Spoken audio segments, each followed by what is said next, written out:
Explore words tonight, and I have to apologize.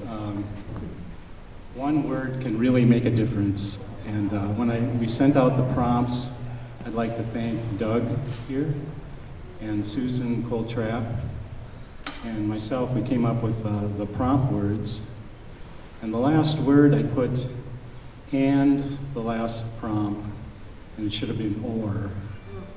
And so I think some people were thinking, we got to do them all. We got to use all of those prompt words. And I think there was actually someone here tonight that may have done that, which is a feat because, yeah, they don't go together at all. So, but anyways, that's my bad, I guess. I didn't catch it until way too late. So, but thanks for everybody for coming. I'd like to introduce Doug Munson. Thank you, Steve. Thank you very much. Thank you, everyone, for coming in, and thank you, everyone who's participating tonight. Really love these things, and we have a talented lineup tonight, and we'd like to kick things off with the lovely Sarah King Ingram. And Sarah writes rhymes and rants and ramblings to inspire and stir with spirituality and love. And she'll be reading and working with the prompt, Call of the Wind. Welcome, Sarah, please.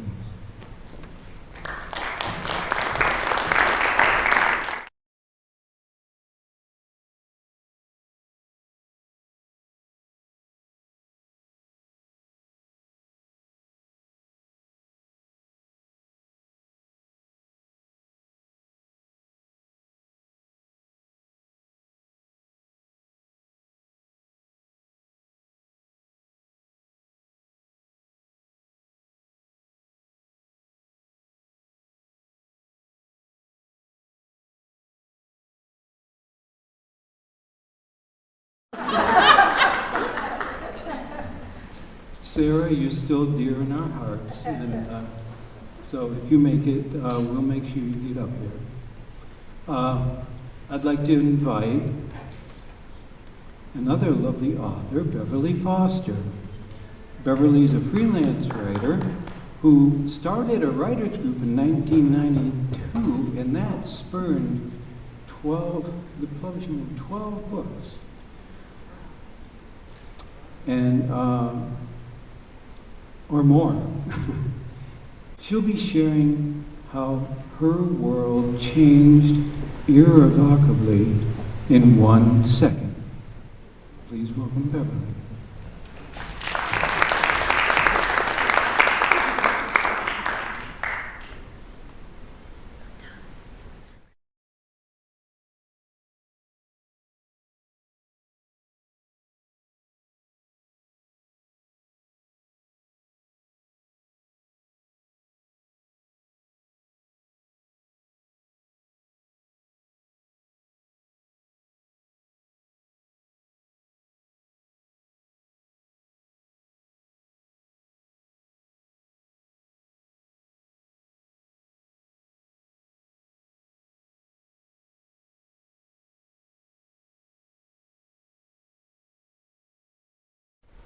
First, my left arm went numb and then my left leg.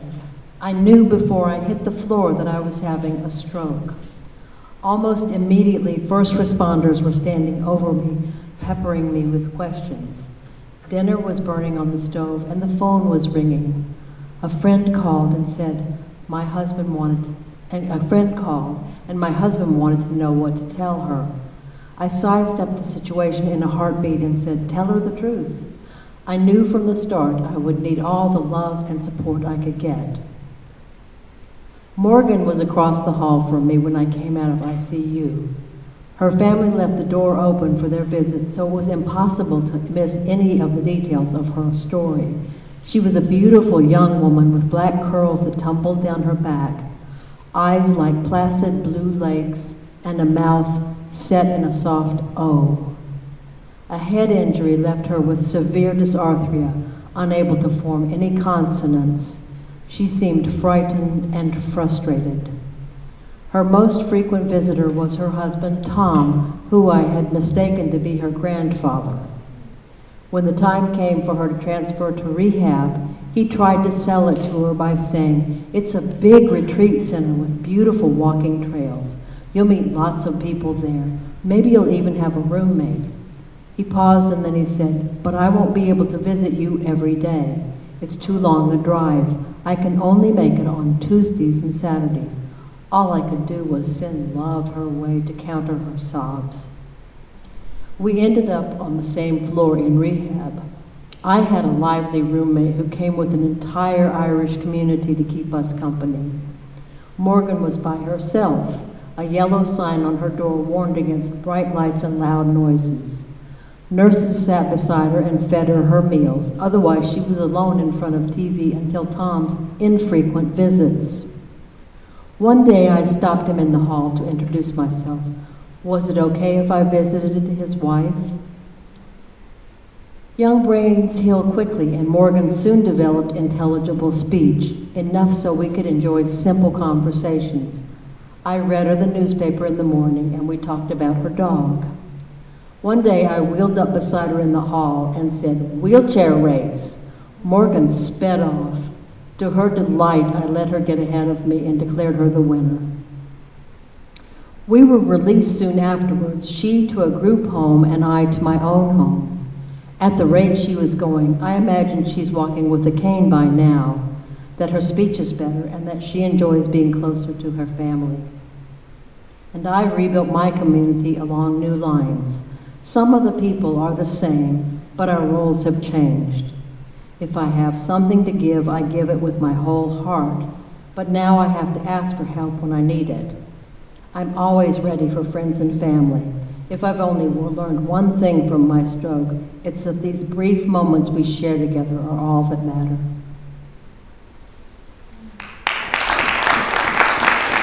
Thank you.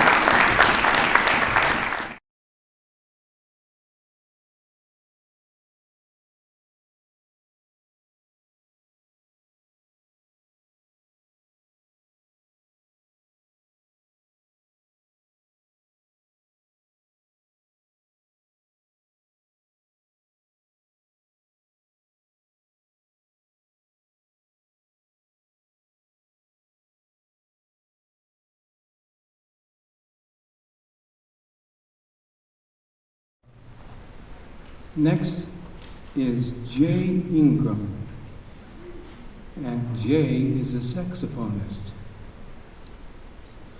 And Jay, when I asked him how I could introduce him, he said, "What I'm most proud of is still being madly in love with a girl I met in 9th grade. Also with her raising 3 wonderful souls that are just good people." So Jay's going to now play something for you. We're incredibly honored to have you here, Jay. Let's welcome him.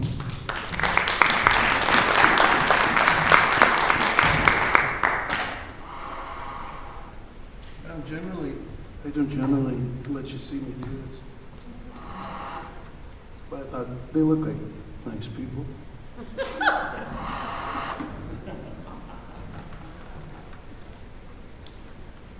You know, can I have a chair?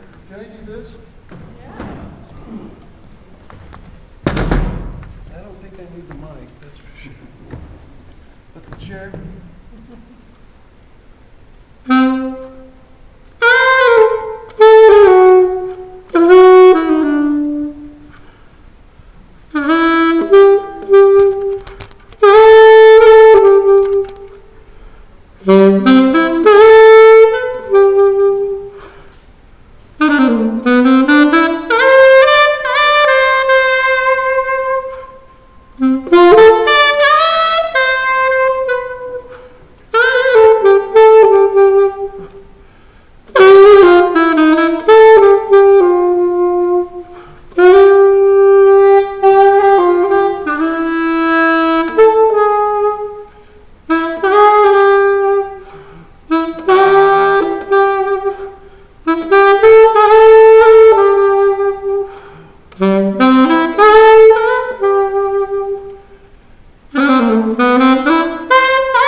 This is a true story.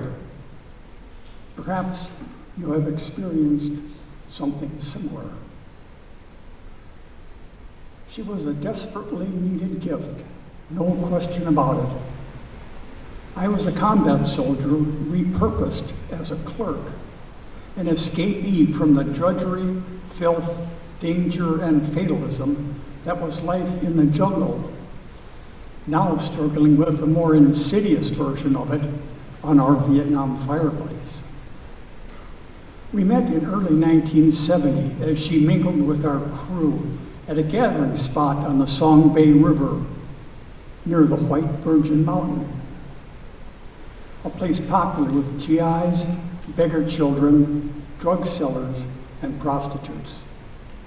I was there assigned for the one and only time to a crew refilling our fire base water tanker. She was an orphan, not quite a teenager, and her own survival struggle surely dwarfed mine. Yet she radiated joy, her cheerfulness magnetic, contagious, uplifting, and so absolutely improbable that had I been a man of faith back then, I might have believed our meeting was orchestrated by God. Perhaps it was. All I know for sure is that she burrowed deep into my heart and rescued my spirit. I never saw her again, yet to this day, she lives within me.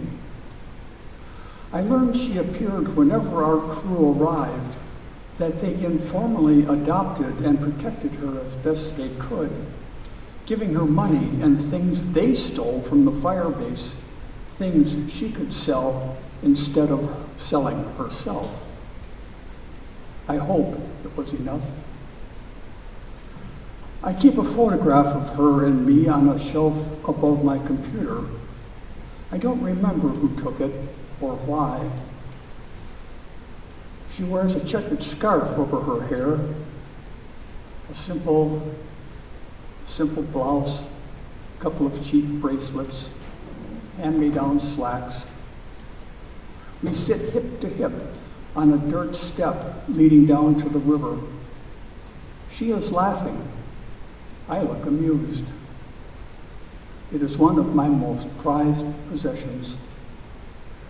Her name is Mai, spelled M-A-I. It means golden flower.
If only. Those are two very easy words to say, but those two words can conjure up a lifetime of memories, hopes, dreams, and yes, even regrets. I'm sure that everyone here has a lot of if-onlys rolling around in their head, in their heart. I think that when we say if only, our brain automatically knows it should store whatever comes next in our permanent memory bank for further and future discussions. Now, there are many degrees of if-onlys. If only I had ordered the hamburger instead of the fish tacos. If only I'd brought my umbrella. If only I'd put gas in my car last night. If only I could lose 10 pounds. If only I could find a job. If only I'd told him I loved him. There are two other words that mean almost the same thing. I wish. These two words can be said by anyone, but we usually start wishing when we're very young. I wish Santa would bring me new skates. I wish I could get lots of candy. I wish we could go to Disneyland. There are lots of wishes, but as we get older, our wishes change. I wish I could pass my driver's test. I wish I could get better grades. I wish I could take piano lessons or art classes. I wish I could go to college. And then our wishes change again. And if the if-onlys move in, I wish I could win the lottery. I wish my grandchildren and children would always know how much I love them and that they will all live long, happy, productive lives. I wish I could get a new car. If only I'd taken better care of myself. If only I could see my children more often. I wish I could do all the things I used to do. And I know I would, if only I felt better. We tell ourselves that our wishes can come true if only we do what? Pray, hope, work harder, try again, keep going. If onlys and wishes keep being stored in our minds, they're pictures of our life that we'll leave behind. Sometimes I wish I could just rewind, but time marches on, and it's not always kind. So wish all your wishes, and we'll hope they come true. Aging's not easy, so just keep doing what you do. My grandson just asked me, "Is this a story or a poem?" And I said, yes. It can be either, so I'll oblige. The problem is, I just can't decide.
I chose to write about my mother turned 100 this spring, and mine is about a gift, a prompt word I used. And my mother had been in a nursing home. You know, she lived on a farm, which I live on now, and so she had been in there for like 7 years, and we decided we'd like to bring her out to the farm. And my song is about the day. I'm going to go turn my music on here.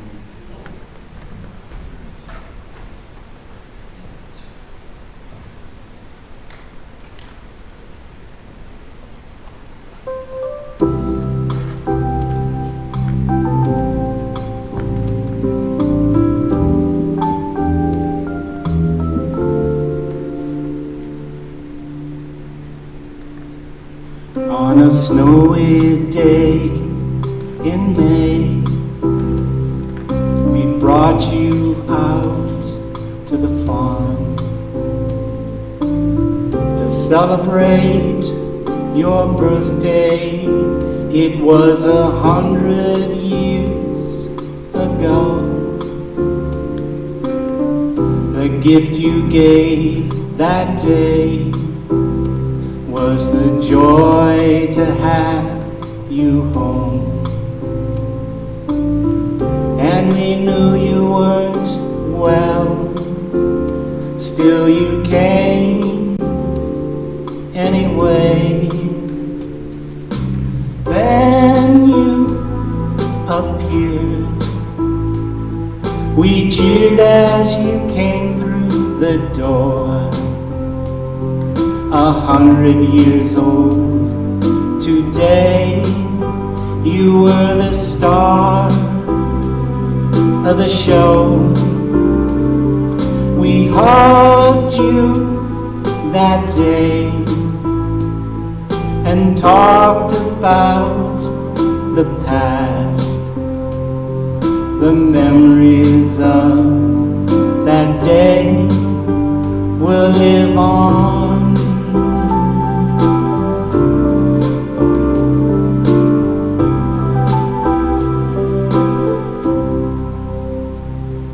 The house was all aglow.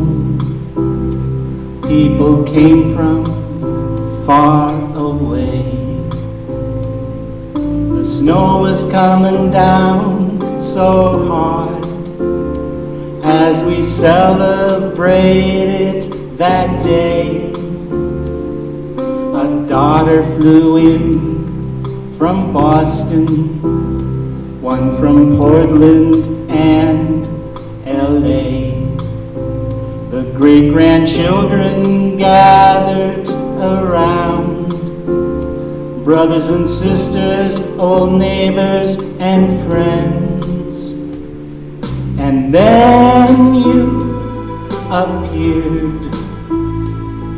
We cheered as you came through the door. 100 years old today, you were the star of the show. We hugged you that day and talked about the past, the memories of that day will live on.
Go that way.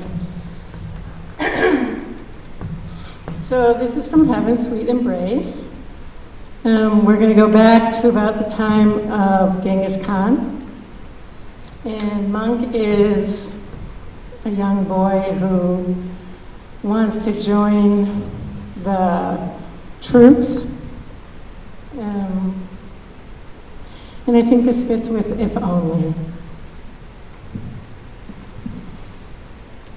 Monk wakes with a disturbing memory of enemy soldiers in strange uniforms, defeated and strewn about, and then it's gone. The dream is replaced with the excitement of the coming day. He jumps up and goes to wash his face with the water his sisters have already fetched. Outside, the ground is muddy from the night storm. It seems more rain is to come. All around the camp, boys are preparing to face the test they must pass in order to join the men as soldiers on the next campaign. Monk gathers his bow, spear, and leather vest, then mounts his horse. He takes one last look at his mother standing in the doorway. Their eyes barely meet before each looks away, and he's off to the training ground. He ignores the other boys arriving and surveys the field, clearly imagining all that he will be asked to perform. Finally, the men arrive. The ram's horn is blown, and the boys dismount from their horses and assemble before the men. Monk feels the butterflies in his stomach, the slightly weak feeling in his knees. By the time they are divided into 4 groups of 10, the feeling has shifted from nervousness to excitement. The groups are taken to opposite ends of the training ground. The boys will be tested individually, in pairs, and in mock battle. First, they will be tested on their skill with the bow. If they don't pass that, it's over. Monk purposely positions himself to be the first.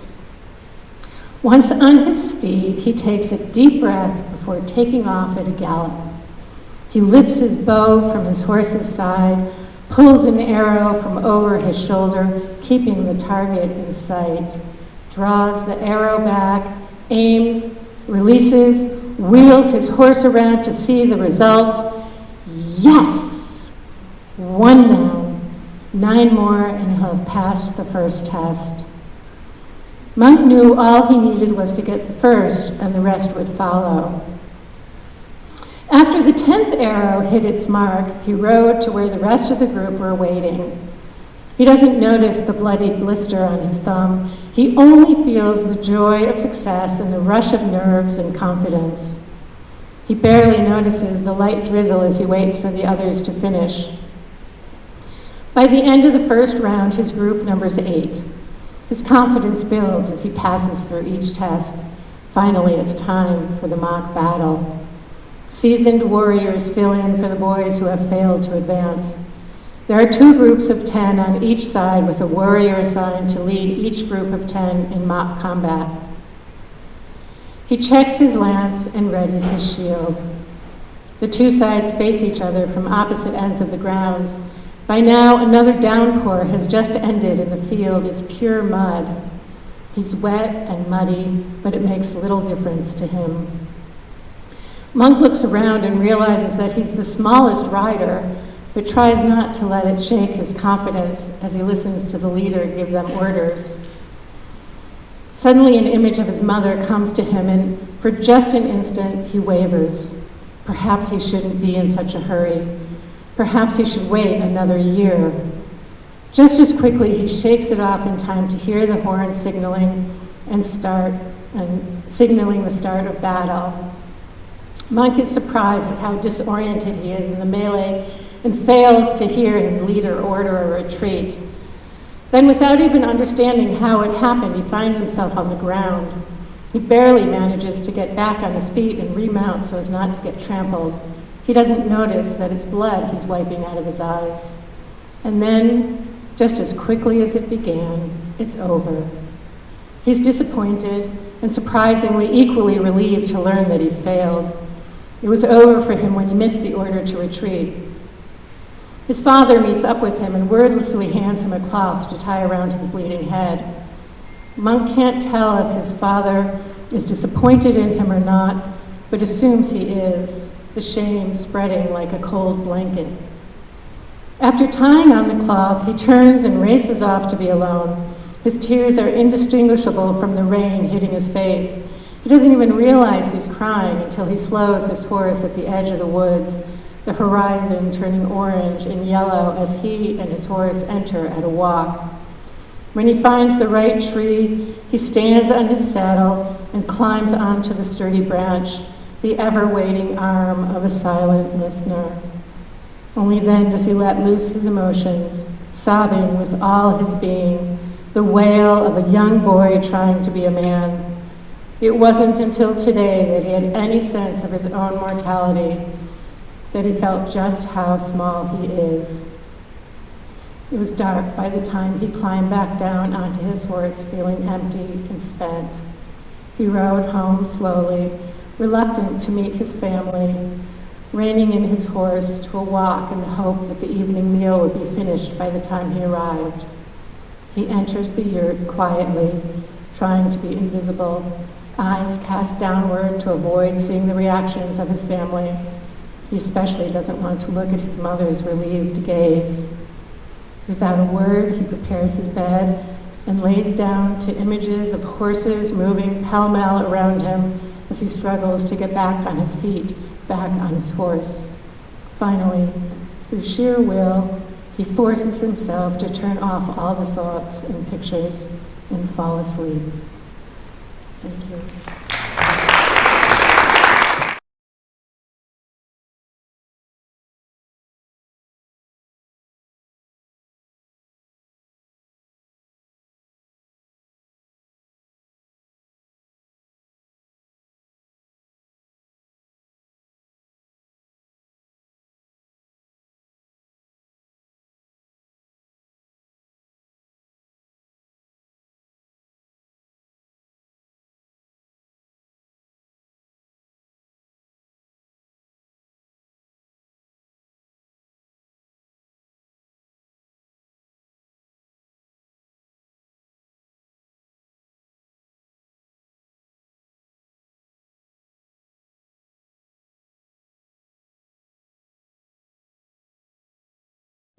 Well, actually, I've been working on this. There's a little story behind this song. It started over a year ago, and it is a poem written by my lovely wife, April. And originally, it was called Meadow Lullaby. But it fits into all different types of prompts. So it also fits in with Call of the Wind. I thought, wow, that's great. And then I noticed that, there was, Call of the Wind was quite popular. It's also a gift. So the title of this song is called The Gift.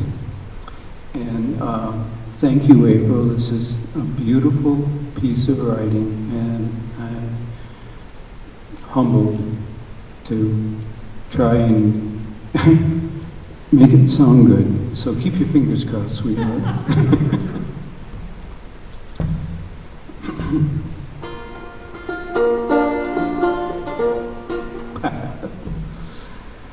Nerves. Okay, excuse me.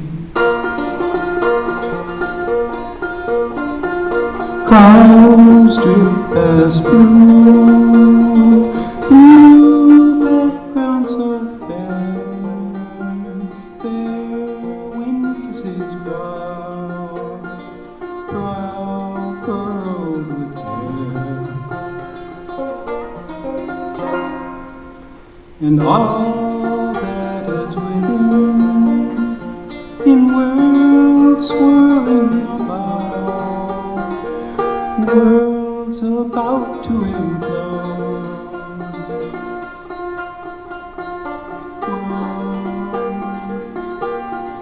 Worlds waiting without. But then seeing farewell and feeling very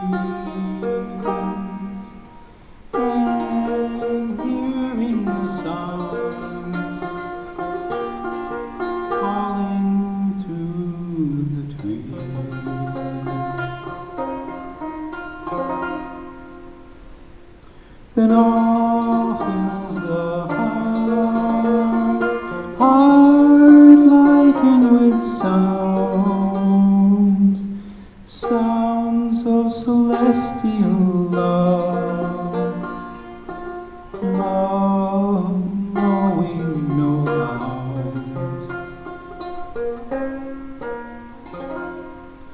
love knowing no bounds.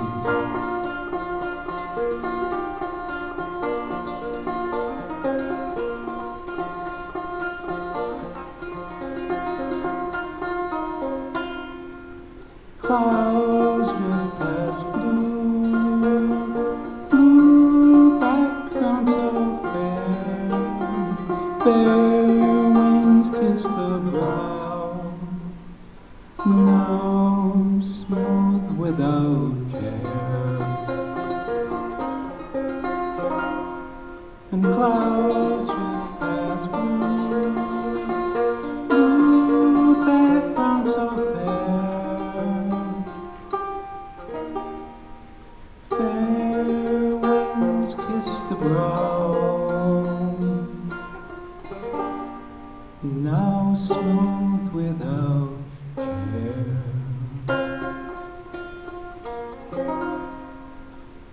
Now smooth without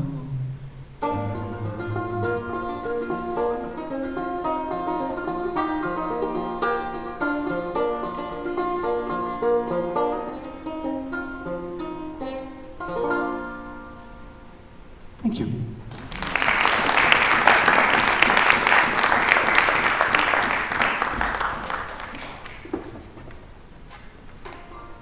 Next, let's please welcome Amy Sess.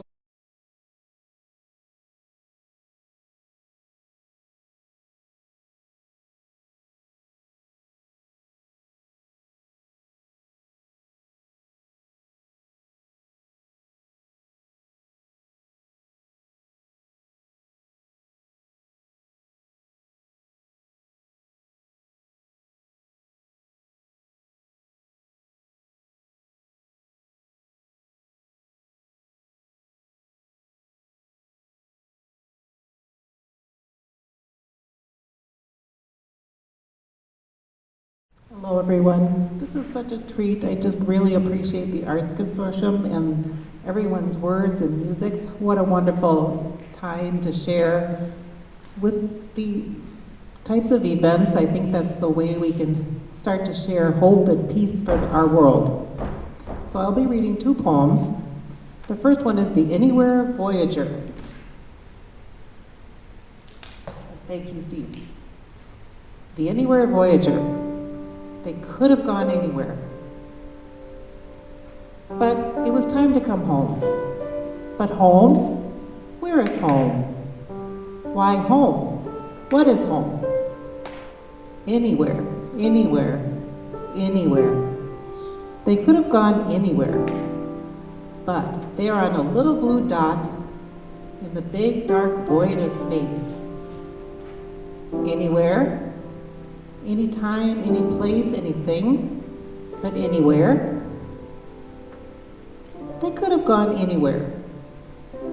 But my words are my home. My words are my own little cottage in the middle of anywhere, anywhere on the blue dot. Anywhere, anywhere, anywhere. They could have gone anywhere, but my anywhere is where you are. And this is Bird Day number 2.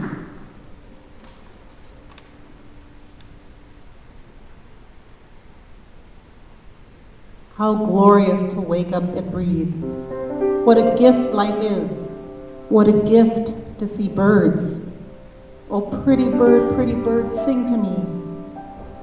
What would it be like to be a bird? I would be a raven coming to strike down the lupus wolf. I would be free from disease. But today, my brain hurts. Today, I am tired. I am lost. I am battle-worn. My body is tired, tired from life.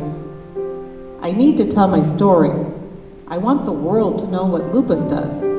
I want people to know how it hurts, maims, cripples, incapacitates, fogs you up, kills you. But not today. Lupus is not going to kill me. I wonder what tomorrow will bring. Good night until tomorrow.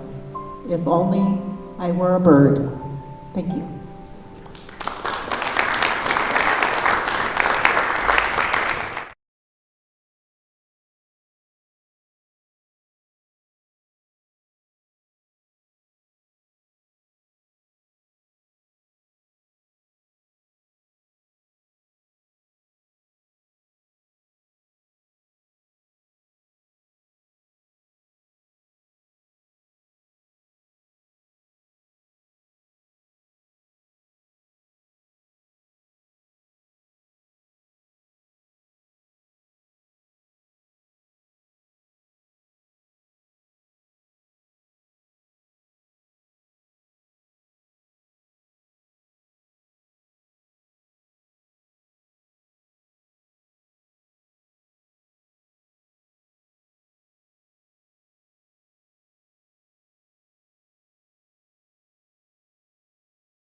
Well, I was that person that used all the props in her poem.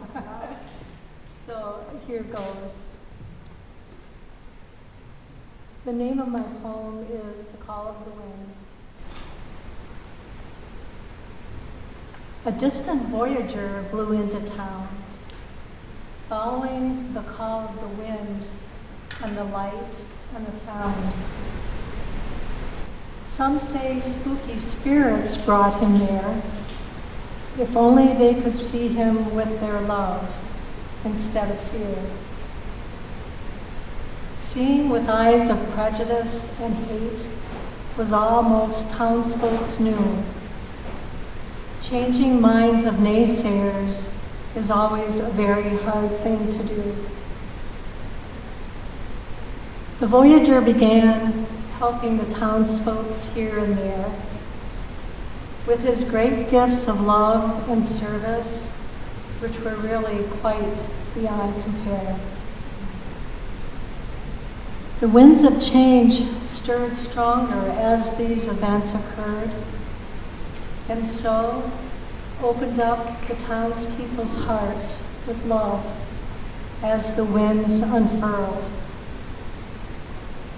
Yes, a distant voyager had blown into their town one distant night, following the call of spirit to bring love, joy, and light.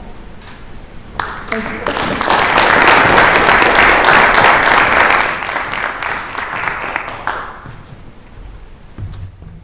Thank you so much, Karen.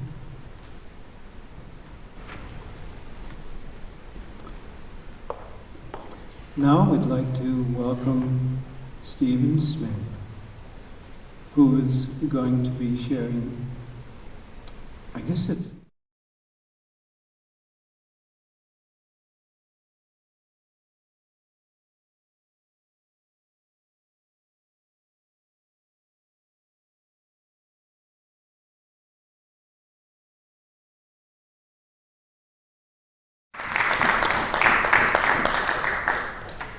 You're going to hear another artist on this piece.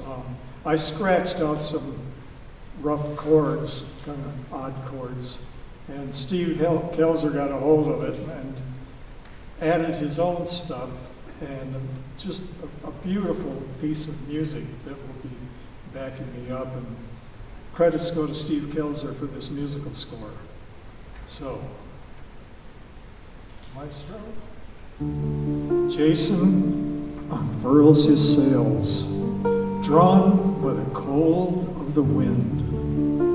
A breath from goddess Athena, chasing another myth. The edge of the world where dragons fly. The fleece is elusive, but the legend survives, questing for meanings out of mysteries. The marvels of Atlantis and the pillars of Hercules. Jason chases a rainbow, ancient Gnostic wisdom. He seeks the Holy Grail and Delphi's delirium visions on Mount Olympus, where all the gods conspire. Fate is a chessboard of conflicting desires, conjuring divinations, strange incantations from out of your mind. Jason flies on a chariot, seeking gods on the moon. He splashes down with Icarus and discovers Camelot's ruins. Is it a dream? His woolen fleece is cold. Athena kisses his temple while she weaves a yarn of gold, conjuring divinations. Such strange incantations from out of your mind.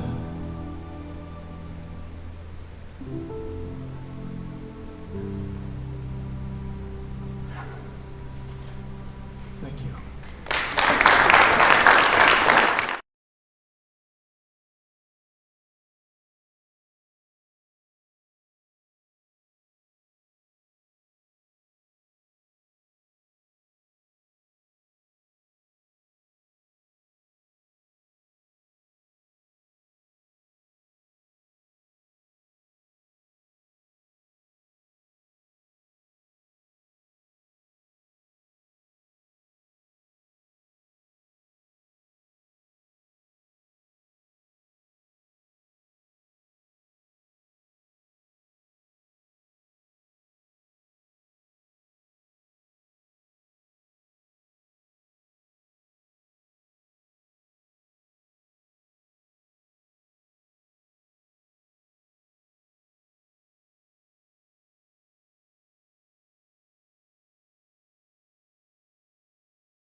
Hi, everybody. First of all, this is not my husband, it's my son, Eric. My husband is, wave, Joe. There he is, okay. And I'm going to be reading a memoir. I'm a poet and I also write short stories, but right now I'm kind of in the memoir phase of my life. So this is something that happened to me and to Joe, my husband, when we spent a week on the Big Island of Hawaii, and it was in the mid-1980s. There was a lot to see and do on the land, but the call of the wind and the waves proved impossible to resist. Along with 4 other young couples, we signed up for an ocean adventure. The captain of the Zodiac craft was an older version of Indiana Jones in the Temple of Doom. As he distributed life jackets, he said, "With the strong winds today, we're gonna be rocking and rolling. Hang on to the rope with both hands, and at all times, hook your feet into the rope at the bottom of the boat. If you get washed overboard, don't worry. Your life jacket will keep you afloat until we fish you out. I've been doing this for 7 years and not lost a passenger yet. Joe and I looked at each other uneasily. There's always a first time, the man next to me whispered. After leaving the harbor, our craft was the ocean's plaything. A mouse battled back and forth, mercilessly terrorized, released, and seized again and threatened with annihilation. With blistered, rope-burned hands and wet hair plastered to my face, I rode the giant waves and clung to the rope stretched taut on the insides of the Zodiac boat. Like a greenhorn cowboy on an unbroken stallion, each time we bucked and pitched, I tasted bile. I looked across at my husband. Joe was white as a sheet. I hoped we wouldn't be seasick. He lost his grip once when a wave swept over the gunwales and knocked him to his knees. His glasses flew off. I nearly wept with relief to see that after the wave passed, he was still inside the boat and no bones were broken. So alive we were, so focused, so intent to live, we hardly spoke, just fought to keep our hands and feet around the ropes. Our eyes measured each new wave. Our muscles tensed, prepared to do whatever we had to do to stay alive. We held on ashen-faced and somehow kept our balance. Time passed, and our survival instincts grew. After hours of white-knuckled anguish, we realized that against all odds, the boat was still afloat. Fear evaporated. In its place, exhilaration graced each tired face. Like children on a water slide, some passengers began to ride no hands. In the early afternoon, the wind dropped. The sky turned blue, the sun grew hot. We motored into Cook's Bay, stopped, eager to swim with neon fish, snorkel over the coral reef, and then feast on fresh pineapple served on banana leaves. Almost as soon as the motor died, a pod of bottlenose dolphins skipped across the waves and headed in our direction. Sunlight sparkled on their splanks and snouts. Their smooth, wet bodies soared and dove beneath the waves as they approached. The sea creatures seemed as excited to see us as we were to encounter them. One large dolphin got to us first. He swam under the boat and surfaced, grinning up at me, hovering about a foot away. He did a slow belly roll and paused to let the audience respond. As everyone scrambled for a better view, the boat tipped and nearly capsized.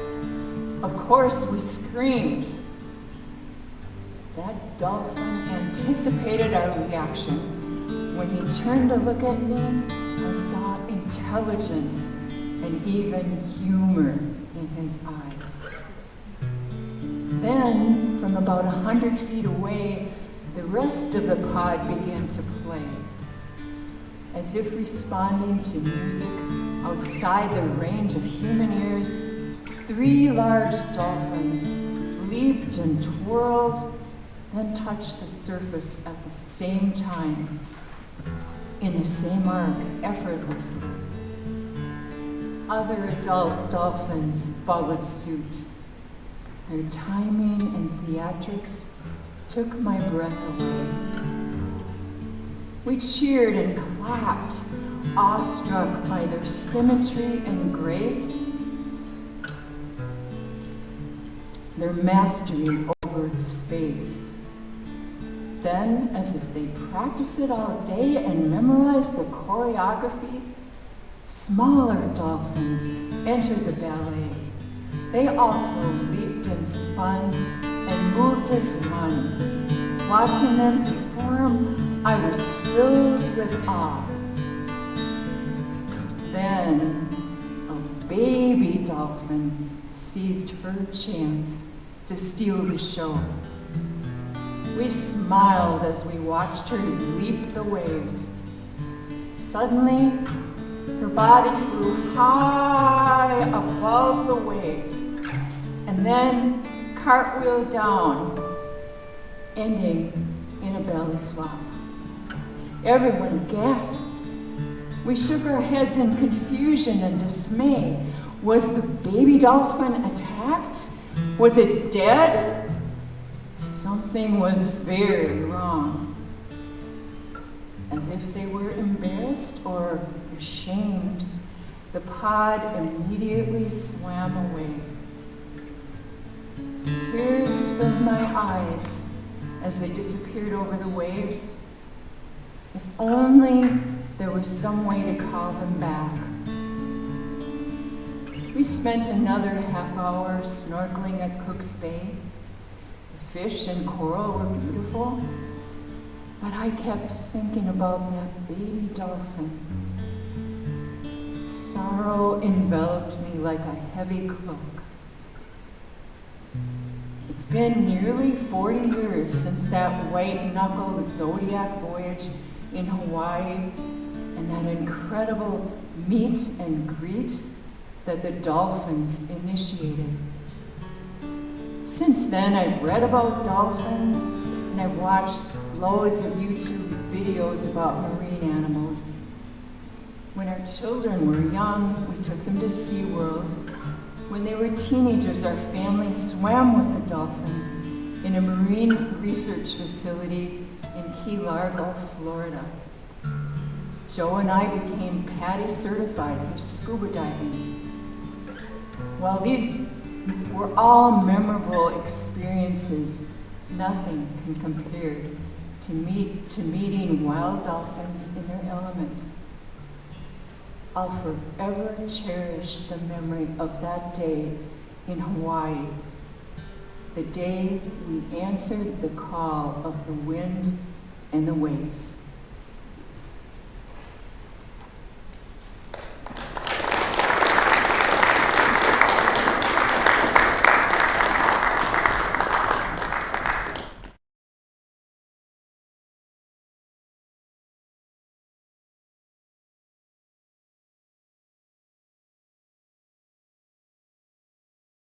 Joe, and but the magic continues nonetheless. Except now, I believe that's all, folks. So thank you. Steve, do you have anything to add here? Oh, maybe we want to plug the CD too. Well, a very nice evening. I hope everybody will come back again. I think we want to do this in the spring, maybe? Yeah, I think so. And we have other things. The Arts Consortium does the New Song Collective, which we just focus on music. We'll do that in the spring too. And then we have the Songwriter CD that we do. And we have festivals and other things we do in the summer too, so we're pretty busy. But yeah, thanks everybody for spending a Friday night with us. Yeah, thank you so very much. We appreciate all the love you've given us, and we're grateful for you. Everyone.